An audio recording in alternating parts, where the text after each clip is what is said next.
제가 오랜만에 특강 한번 하겠습니다. 제가 예전에 그 김호중 씨 구속영장 심사할 때 특강 한번 했었는데 간단하게 좀 설명 좀 드릴게요. 그 이재명 민주당 대표의 불법 대북 송금 사건이 이화영 전 부지사에게 중형 9년 6개월을 선고한 재판부에 배당이 됐습니다. 이재명 대표가 특정 범죄 가중 처벌 등에 관한 법률상 뇌물, 외국환거래법 위반, 남북교류협력법 위반 등 혐의로 불구속 기소가 됐습니다. 이 대표와 민주당은 검찰에 이어서 이번에는 재판부가 오염이 됐다 이런 입장인데요. 재판부 기피 신청과 사건 관할지 이송 같은 이런 얘기까지 나오고 있습니다. 이건 중요한 내용인데다가 제가 재판은 또 이래저래 잘 알지 않습니까? 임상 경험도 있고 무죄 경험도 있고 그래서 제가 오늘 간략하게 몇 분간 여러분들의 궁금증을 좀 풀어드리겠습니다. 일단 첫 번째로 왜 이화영 부지사와 같은 재판부에 배당이 됐나 하는 부분 궁금하시죠? 이 대표 사건은 수원지법 형사 11부에 어제 배당이 됐습니다.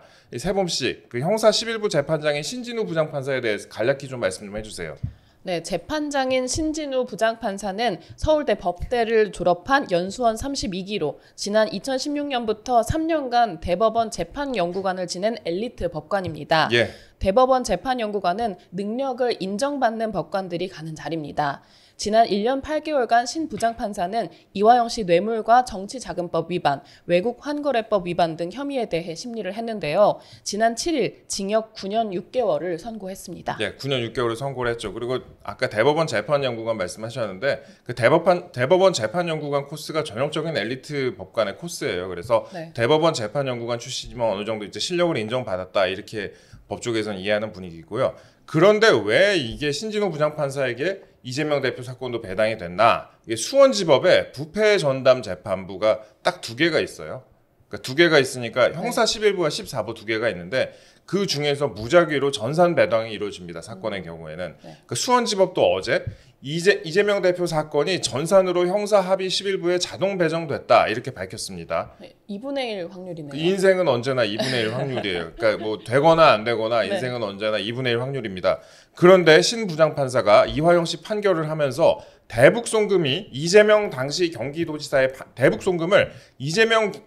경기도지사의 그 방북 대가로 판단을 했습니다. 또한 이제 쌍방울 김성태 전 회장이 이화영 씨에게 이재명 씨에게 보고했느냐고 물었을 때 당연히 그쪽에 말씀드렸다 이런 말을 들었다고 반복해 진술하는 것은 충분히 수긍할 수 있다고 판시를 했고 그리고 김 전 회장이 이화영 전 부지사가 휴대전화를 바꿔줘서 이재명 대표와 통화했다고 한 진술의 신빙성도 인정된다고 했습니다. 즉 쌍방울이 독자적으로 북한에 송금한 게 아니었고 이재명 당시 지사에게도 보고가 됐다는 건데요. 여러모로 이재명 대표에게는 아주 좋지 않은 시그널이죠. 그래서 그럼 이 대표와 민주당 측에서는 재판부를 문제 삼을 것 같은데요. 그럴 것 같아요. 당연히 그럴 것 같은데 사실 그런데 이 신진우 부장판사도 좀 할 말이 많을 거예요. 왜냐하면 이화영 씨가 법관 기피 신청을 해가지고 재판이 중단된 게 며칠이냐? 77일입니다. 그리고 이화영 씨 변호인이 사임하고 다시 선임하고 하면서 또 재판이 지연이 됐어요. 그때 이제 이화영 씨 원래 변호인은 이화영 씨 이제 혐의를 인정을 하면서 내가 주도한 게 아니다 이런 식으로 풀어가는 전략이었는데 이게 나중에 이화영 씨 부인이 이거에 대해서 반발을 하고 이러면서 뭐 법정에서 소리도 지르고 그랬잖아요. 그 이후로 이제 변호사가 바뀌었습니다. 그래갖고 그 변호사 바꾸는 과정에서 또 지연이 되기도 했습니다. 그리고 신진호 부장판사가 지난 2월에 인사 이동 대상이었는데요. 법조계에서는 이화영 씨가 뭐 이런 과정을 거치면서 시간을 벌어가지고 그 신진호 부장판사의 인사 이동을 기다렸다는 분석이 나와요. 그런데 수원지법이 신진우 부장판사를 유임을 시킨 겁니다. 그러니까 심리의 연속성을 고려한 거예요. 계속 하던 사람이 해야 된다. 또 새로운 사람이 오면 또 사건을 처음부터 또 다시 해야 되니까 시간이 오래 걸린다 이런 건데 이화영 씨 입장에서는 아주 좀 제대로 잘못 판단한 게 아닌가 싶고요. 그 다음에 또 뭐 질문해 주세요 저한테. 네. 그런데 이제 민주당에서는 신 부장판사가 이화영 씨에 내린 9년 6개월 그 선고를 비판을 했잖아요. 그렇죠. 예. 판사 출신으로 국회 법사위 간사인 김승원 민주당 의원은 또 이에 대해서 이화영 씨 1심 선고 이후에 이런 재판은 30년 법조 생활 동안 듣도 보도 못했다.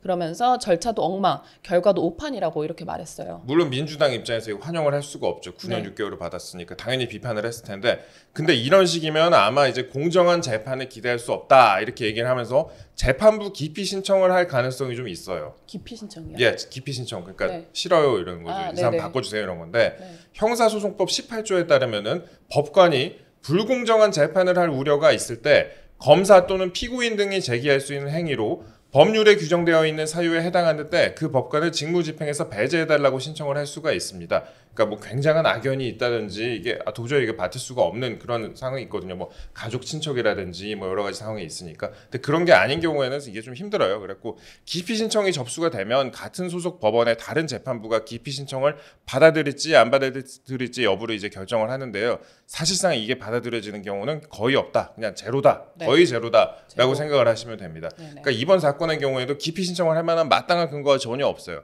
그러니까 이화영 씨에게, 그러니까 공범에게 이 사람에게 9년 6개월을 선고했다. 이 이유로 기피 신청을 한다면 이런 식으로 기피 신청을 하면 우리나라 거의 모든 사건의 경우에도 기피 신청이 받아들여질 수가 있다 이런 거고, 그다음에 이런 이유로 기피 신청을 하게 되면 오히려 법원을 자극하는 효과를 낳게 됩니다.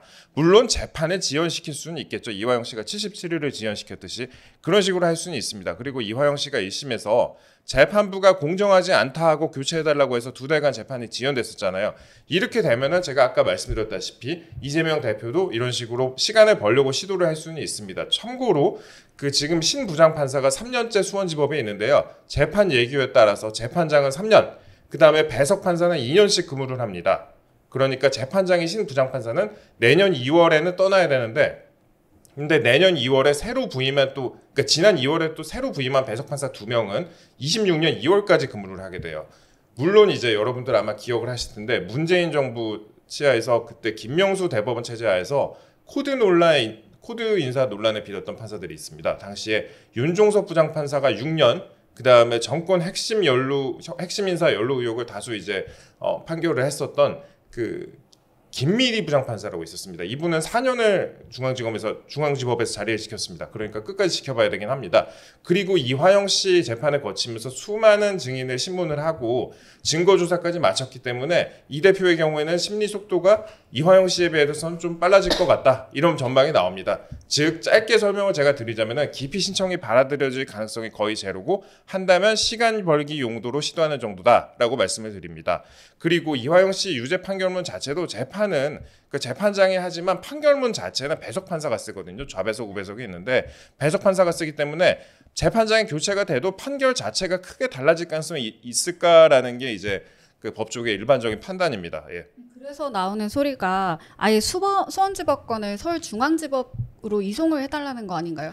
그나마 이거는 조금 시도해볼 만한 케이스인데요. 근데 이제 현재 지금 이재명 대표가 대장동, 성남FC, 그 다음에 성남FC 불법 후원 사건 등 이제 3개의 사건을 중앙지법에서 지금 하고 있어요. 중앙지법에서 재판을 받고 있어요. 근데 이게 뭐 이동거리도 있고 다른 사건도 서울에서 있으니까 3개가 있으니까 서울에서 이 재판도 받게 해달라 이렇게 주장을 할 수가 있는데 일반인들 사건의 경우에도 이것도 이제 법조계에 따르면은 받아들여지는 경우가 거의 없습니다. 적어요, 굉장히.